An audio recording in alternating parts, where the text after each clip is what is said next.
सारा काम करते हुए, चारों तरफ सब कुछ करते हुए एक रिस्पॉन्सिबिलिटी, इसका ध्यान रखना। जैसे घर में क्रेडल में एक बच्चा है और मां को घर का सारा काम करना है, तो क्या वो मां दोनों चीजें कर सकती है कि बच्चे का भी ध्यान रखे और घर का भी काम करे? कर सकती है। किचन में भी जाना है, खाना भी बनाना है, लेकिन बच्चे पे भी नजर रखनी है। कर सकती है। उस सारे काम में कि किचन का भी काम, फोन भी बजा, कोई आया भी, सब कुछ भी हुआ और बच्चा भी, फर्स्ट प्रायोरिटी कौन? फर्स्ट प्रायोरिटी कौन? बच्चा। विच मीन्स सब कुछ करते हुए अगर बच्चा थोड़ा सा यहां से रोया, तो what is the mother going to do? What's the mother going to do? वो वहां से विड्रॉ करेगी, आधा मिनट यहां जाएगी, उसको क्या करेगी? प्यार से थपथपाएगी, वापस काम पर आएगी। अगर उसने वो आधा मिनट निकालकर बच्चे को नहीं थपथपाया, तो बच्चे का रोना क्या हो जाएगा? ये बच्चा कई दिनों से अंदर रो रहा है, लेकिन हमने क्या कहा? I am very busy. आजकल ये हमारा स्टेटस सिंबल है कि हम कितने बिजी हैं। अगर हम बिजी नहीं तो फिर हम तो सफल ही नहीं, कि हम बिजी नहीं हैं। आप में से कौन कौन busy? I am busy is not a healthy line to say to yourself. क्योंकि जैसे एक एक थॉट का प्रभाव होता है, जैसे ही हमने कहा आई एम बिजी, तो मैंने अपने मन और शरीर को क्या मैसेज दिया? टाइम नहीं है मेरे पास। एक है, कुछ लोग होते हैं बिना कुछ करे भी बहुत बिजी होते हैं। ऐसे लोग मिले कभी? कुछ ज्यादा कर नहीं रहे, लेकिन दिखेंगे ऐसे जैसे बहुत बिजी बिजी है सारा दिन। और कुछ लोग होते हैं बहुत कुछ करते हुए भी इजी है। तो busy is an attitude, it's not about how much work we are doing. I could be doing very little but feeling very busy, and I could be doing a lot but feeling very easy. आप में से कौन कौन busy है? ये thought को भी हमें क्या करना है? क्योंकि बिजी मतलब माइंड टर्बुलेंट, इजी मतलब mind. Busy and easy is here, not here. It's not here, it's here. कि मेरा मन कितना रिलैक्स्ड है, शांत है, पीसफुल है, एट ईज है। एंड बिजी मतलब ये पूरा टाइम कैसा है? हलचल में है। तो सब कुछ करते हुए हमारा एक ध्यान किसकी तरफ होना चाहिए था? इस बच्चे की तरफ। ये भी काम करना है, ये भी काम करना है, ये भी काम करना है, ये भी करना है, पेशेंट भी मिलने हैं, सर्जरी भी करनी है, घर भी जाना है, सोशल वर्क भी करना है, सब कुछ करना है, लेकिन एक नजर किसकी तरफ? अगर ये बच्चा बीच में से थोड़ा सा रोया, तो हमें क्या करना था? जस्ट विड्रॉ और यहां देखना क्या हुआ, क्या तंग कर रहा है। तो ये मन कहेगा उसने आज मेरे से ऐसा कहा, तो उसको बैठ के आंसर देना था। हमने रुक कर इस मन से बात नहीं की, इसको आंसर नहीं दिए। ये पहले थोड़ा रोया तो समाज में टेंशन आई, फिर ये थोड़ा ज्यादा रोया तो समाज ने वर्ड क्रिएट किया स्ट्रेस, फिर आज ये इतना जोर से रो रहा है तो समाज ने एक वर्ड क्रिएट किया डिप्रेशन। दिस इज साइन कि हमारा मन का रोने का वॉल्यूम क्या होता गया। अगर हम टेंशन पर ही जाकर इसको थपथपा देते थोड़ा सा, तो ये वहीं चुप हो जाता। लेकिन हमने कहना शुरू किया स्ट्रेस तो नेचुरल है, तो हमने मन के रोने को ही नेचुरल कहना शुरू कर दिया। स्ट्रेस नेचुरल है, स्ट्रेस नेचुरल है, स्ट्रेस नेचुरल है। अभी श्योर नहीं है क्या बोलना है, क्योंकि मन कहता है हाँ नेचुरल है, घर जाके तो होता ही है, फिर यहां आंसर कैसे करे ये वाला ऐसा। स्ट्रेस नेचुरल है। हम में से कौन कौन क्रिएट करता है स्ट्रेस? एंगर नेचुरल है। अच्छा हाथ उठाएं जो कभी कभी गुस्सा करते हैं, हाथ उठाएं जो दिन में एक बार कर लेते हैं। हाथ उठाएं जो दिन में कई बार कर लेते हैं। बीमारी अच्छी खासी है, क्योंकि विच मीन्स हम दिन में कितनी बार अपनी खुशी को क्या कर रहे हैं, अपनी हेल्थ को क्या कर रहे हैं, अपने रिश्तों को क्या कर रहे हैं, and in the name of कि एंगर तो नेचुरल है। जो पूरी हीलिंग कम्युनिटी है, ये कम्युनिटी अगर नेचुरल की परिभाषा को बदल दे तो समाज की डेफिनेशंस चेंज हो जाएंगे। अगर डॉक्टर हमें कहता है स्ट्रेस तो नेचुरल है, तो पेशेंट कहेगा ऑब्वियसली स्ट्रेस तो नेचुरल है। तो डॉक्टर को खुद अपनी डेफिनेशन को चेक करना पड़ेगा कि क्या रियली स्ट्रेस नेचुरल है या ये मेरी एक अननेसेसरी क्रिएशन है। किन वजह से स्ट्रेस क्रिएट होता है, just check normal day to day routine में किन वजह से स्ट्रेस क्रिएट होता है। स्ट्रेस क्रिएट होता है तो गुस्सा भी आ जाएगा, irritation, they all one chain. ये पूरी एक फैमिली है, दो परिवार है। एक परिवार का हेड है अहंकार, ईगो। जहां ईगो है वहां स्ट्रेस है, गुस्सा है, इरिटेशन है, हर्ट है, हेट्रेड है। ये एक फैमिली है। दूसरी फैमिली, दूसरा परिवार कौन है? दूसरा परिवार कौन है? जहां पीस है, लव है, कंपैशन है, केयर है। ये दो परिवार है। इनमें से कुछ कुछ सदस्य नहीं आते हमारे घर। अगर ये आते हैं तो सारे आते हैं। एंड द ब्यूटीफुल पार्ट है, जाते हैं तो भी सारे जाते हैं, क्योंकि इनकी सबकी यूनिटी आपस में अच्छी है। Because they all interconnected. जो स्ट्रेस्ड है वो इरिटेट तो हो ही जाएगा। हाँ, they are just a sign of weakness and health, that's all. It's either health or it is disease. अगर मेरा इम्यूनिटी सिस्टम वीक है तो बहुत सारी बीमारियां इकट्ठी आएंगी। तो मैं आपके पास आई, आपने कहा ये खाओ, ये करो, इतना करो, इम्यूनिटी सिस्टम क्या हो जाएगा, ठीक हो जाएगा, सारी बीमारियां इकट्ठी जाएंगी। तो देयर टू फैमिलीज। स्ट्रेस और गुस्सा किस बातों पर आता है, क्यों आता है? जनरल, जब दूसरा अपना कहना नहीं मानता, और टाइम मैनेजमेंट प्रॉब्लम, और लोग हमारी एक्सपेक्टेशंस को मीट नहीं करते। अच्छा, और फाइनेंशियल अप एंड डाउन, और lack of confidence.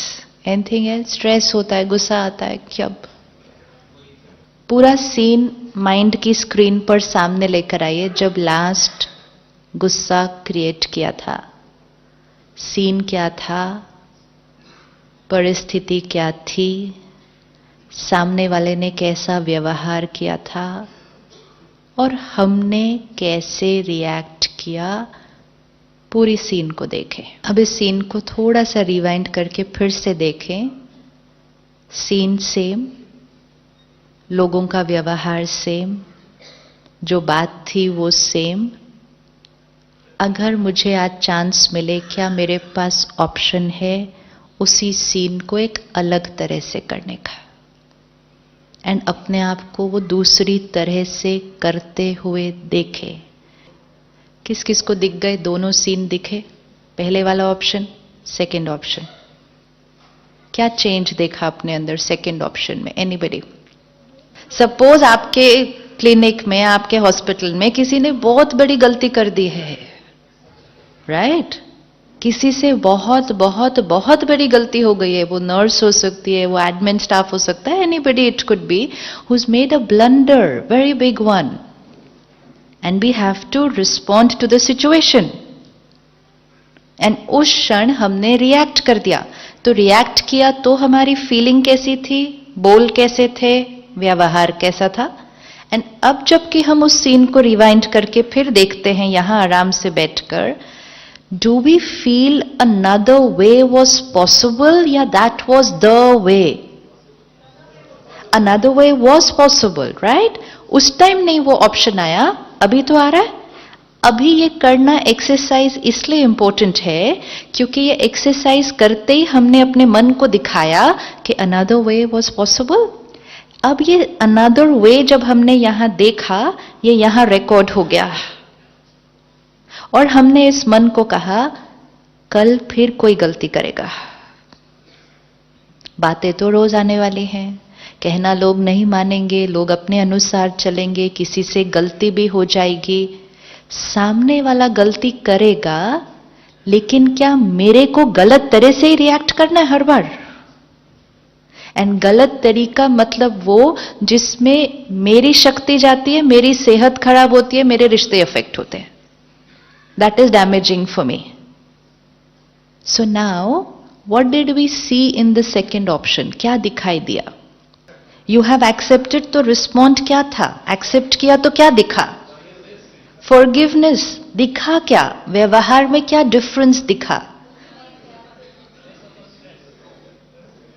C, this is also meditation कि रिफ्लेक्ट करके, जैसे एक एक्टर है, एक एक्टर के पास एक रोल है, एक स्क्रिप्ट है, एक डायलॉग है, तो वो सीधा जाके परफॉर्म नहीं करते, पहले क्या करेंगे? उसका रिहर्सल करेंगे।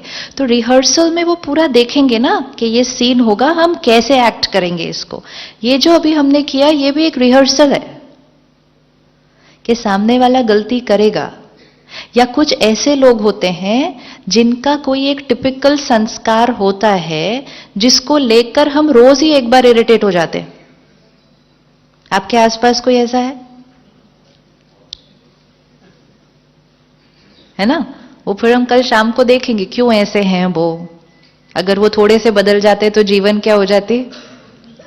But people are not going to change, they are comfortable the way they are. I will have to adopt how to be with them but not deplete my energy टप टप टप टप टप, राइट? अब जब वो ऐसा करेंगे, वो गलती करेंगे, What is my response? क्या देखा अपने आप को? एक्सेप्ट किया तो रिस्पॉन्स कैसा था? माइंड कैसा था? फेस कैसा था? वर्ड्स कैसे थे? बिहेवियर कैसा था? पूरा देखना है, एनालिसिस। क्या दिखा? पूरा देखना है। मन कैसा था उस अप्रोच में? स्टेबल। पहले वाले ऑप्शन में मन कैसा था? राइट? हाँ। चेहरा ऑब्वियसली कैसा हो जाएगा? है ना? अच्छा, शब्द भी कैसे निकलेंगे फिर? रफ। कई बार ऐसे वर्ड्स निकल जाते हैं मुख से जो दूसरे को तो बुरा लगता ही लगता है, हमें भी नहीं लगता ठीक कि हमें ऐसा नहीं बोलना चाहिए था। होता है ऐसा? या तो वर्ड्स भी गलत निकल गए, तो बॉडी लैंग्वेज भी पूरी क्या हो गई? ये जब हम ऐसे गुस्सा कर देते हैं तो ज्यादा नुकसान किसका होता है? जो गुस्सा करता है या जो डांट खाता है? श्योर। आप डॉक्टर हैं तो आप बताइए, गुस्सा करने वाले का क्या क्या नुकसान होता है? हेल्थ वाइज भी अगर देख लें उस टाइम फिजियोलॉजी पर, गुस्सा करने वाले का क्या क्या नुकसान होता है? हार्ट बीट बढ़ती है, बीपी बढ़ता है। अच्छा, और तो वो लंबा लंबा हो जाएगा वो फिर बहुत सारा, है ना? तो आपको बेस्ट पता है कि गुस्सा करने का हमारे शरीर पर कितना असर है। शरीर पर जो असर पड़ा, that is the second stage ना। मन का शरीर पर असर पड़ रहा है। एवरी थॉट वी क्रिएट, ये मंत्र है आज, पक्का करना है। Every thought we create, not few thoughts, some of the thoughts, नहीं, एवरी थॉट वी क्रिएट सबसे पहले किस पर असर डालती है? हर थॉट जो हम क्रिएट करेंगे सबसे पहले किस पर असर डालेगी? सबसे पहले यहां पर असर डालेगी कि how will I feel. Suppose हम इस हॉल में एंटर हुए और हमने एक थॉट क्रिएट की, कितना सुंदर हॉल है, जस्ट एक थॉट। तो जैसे हम ये थॉट क्रिएट करेंगे कितना सुंदर हॉल है, we will feel nice, right? That's one. अगर हम इस हॉल में एंटर किए और हमने एक थॉट क्रिएट की, ये कैसा हॉल है, तो फीलिंग चेंज हो जाएगी। And which means every thought I create will first affect how I feel. Second, every thought I create का किस पर असर पड़ेगा? Second, पहले यहां असर पड़ा, खुद पर मतलब क्या, पहले यहां असर पड़ा, feeling. Second, every thought I create का किस पर असर पड़ेगा? इस शरीर के ऊपर। हमारा शरीर एक भी थॉट के प्रभाव से बच नहीं सकता। आज आपके हॉस्पिटल इतने जो भरे हुए हैं और आप सब इतने जो सक्सेसफुल हैं, और आने वाले समय में 100% है कि और ही सक्सेसफुल होने वाले हैं, ये भी सर्टेन है। एक ही इंडस्ट्री है जिसको कोई टेंशन नहीं होनी चाहिए अपने फ्यूचर की, क्योंकि जितना कलयुग बढ़ता जाएगा उतना लोगों की सोच क्या होती जाएगी, और नेगेटिव होती जाएगी, उतनी बीमारियां क्या होंगी, बढ़ती जाएंगी। आज ट्रीटमेंट इतनी सारी हो गई लेकिन बीमारियां उतनी ज्यादा बढ़ गई, because our body can not escape the influence of a single thought. तो मन पर असर, शरीर पर असर, फिर every thought will have an effect on, every thought will affect on, every thought will have an effect on the person for whom it was created. हम जो थॉट क्रिएट करेंगे वो एक एसएमएस की तरह, एक व्हाट्सएप की तरह चला गया। कई बार क्लिक होने के बाद लगता है लेकिन उतनी देर में तो वो चला गया। मतलब थॉट क्रिएट की तो वो चली गई। तो पहले यहां पर असर, फिर यहां पर असर, फिर रिश्ते पर असर, एंड चौथा वातावरण पर असर। My every thought. कलयुग कलयुग क्यों बन गया? क्योंकि जब हमने कहा stress natural, anger natural, hurt natural, तो हमने अपने आप को ऐसी थॉट्स क्रिएट करना अलाउ किया। तो फिर हमने कहा बीपी नेचुरल, डायबिटीज नेचुरल। हर साल हम एक नया फिगर दे देते हैं कि इस साल हम कहां पहुंचे, यहां। रिश्तों में फिर हमने कहा डिवोर्स होना नेचुरल। और वातावरण, प्रकृति तो हमारी देखो रोज हमें आंसर देती है, हमने कहा नेचुरल। अब परमात्मा ने कहा ये कलयुग कब तक ऐसा चलेगा? आज सुबह थी, फिर दोपहर हुई, फिर अभी शाम हुई, थोड़ी देर में रात हो जाएगी, फिर रात के बाद घोर रात्रि हो जाएगी, लेकिन फिर घोर रात्रि के बाद, घोर रात्रि के बाद सुबह होनी ही होनी है। परमात्मा ने आकर जो बहुत सुंदर बात सब बच्चों को बताई कि इस सृष्टि पर पहले सुबह थी, फिर दोपहर हुई, फिर शाम हुई, और अब ये सृष्टि की रात है। मतलब इस सृष्टि पर सतयुग था, त्रेता युग था, द्वापर युग था, अब कलयुग है। और अब हम कहते हैं घोर कलयुग, कहते हैं ना घोर कलयुग। अब घोर कलयुग के बाद क्या आएगा? घोर कलयुग के बाद क्या आएगा? है ना, घोर कलयुग के बाद सतयुग आएगा। अब दो लाइनें हैं, बताना कौन सा राइट है, कि सतयुग आएगा या सतयुग हमें लाना है? सतयुग हमें लाना है। कैसे लाएंगे? कैसे लाएंगे? Every thought is going to affect how I feel, how the body is, how my relationship is, how my environment is. जब थॉट नकारात्मक थी तो फिर हमने कहा डिप्रेशन स्ट्रेस नेचुरल, बीमारियां नेचुरल, रिश्तों में टकराव नेचुरल, कलयुग नेचुरल। अब हर थॉट जब प्योर होगी तो आत्मा शक्तिशाली नेचुरल, शरीर हेल्दी नेचुरल, रिश्ते ब्यूटीफुल नेचुरल एंड सृष्टि पर सतयुग नेचुरल। आपको पता है सतयुग में डॉक्टर नहीं होंगे?